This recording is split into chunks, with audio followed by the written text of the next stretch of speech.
దీన్ని ఏదో మిఠాయి అంటారు. ఏం మిఠాయి? బూందీ మిఠాయి. బూందీ మిఠాయి, బెల్లం మిఠాయి. బెల్లం మిఠాయి అని కూడా అంటారు. ఇది కూడా మా హస్బెండ్ ఫేవరెట్ అండ్ మా మమ్మీ ఫేవరెట్ కూడా. నేను ఇంత పెద్ద పీస్ తినలేను, సో ఈ పీస్.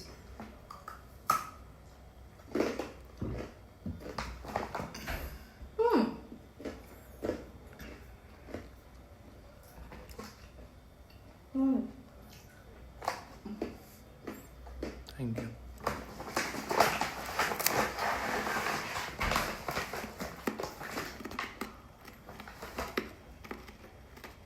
సో ఇది నా ఓవరాల్ వీడియో.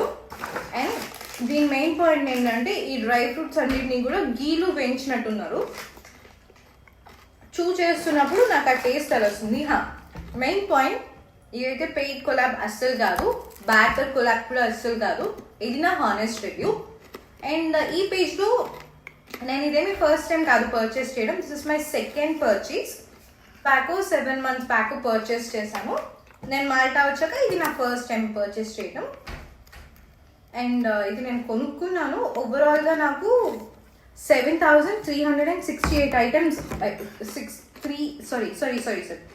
7,638 రూపీస్ అయింది ఈ ఐటమ్స్ అన్నిటికీ. అండ్ షిప్పింగ్ ఛార్జెస్ వచ్చేప్పటికి 5,139 పడింది. అది డిహెచ్ఎల్ కానీ ఫెడెక్స్ కానీ దాని కాస్ట్. నాకు డిహెచ్ఎల్ సర్వీసెస్ వచ్చాయి. ఓవరాల్గా 12,777 రూపీస్ అయింది. ఇదిగో ప్లస్ నాకు ఇక్కడికి వచ్చాక కస్టమ్స్ నుండి 23 euros పడింది. అంటే మన ఇండియన్ రూపీస్లో 2,300. నేను లాస్ట్ టైం ఆర్డర్ చేసుకున్నప్పుడు కూడా నాకు కస్టమ్స్ ఏమీ పడలేదు, క్లియర్ అయిపోయి వచ్చేసింది. బట్ ఈసారి ఎందుకు కస్టమ్స్ పడిందో నాకు అర్థం కావట్లేదు.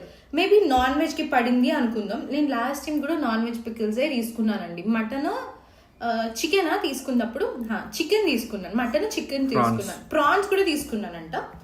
సో అప్పుడు నాకేమీ కస్టమ్స్ పడలేదు, మరి ఇప్పుడు కస్టమ్స్ పడింది. సో మీలో ఎవరికన్నా అబ్రాడ్లో ఉన్న వాళ్ళకు కూడా ఈ ఇష్యూ ఫేస్ చేస్తుంటే kindly comment down below, so that నాకు హెల్ప్ అవుతుంది.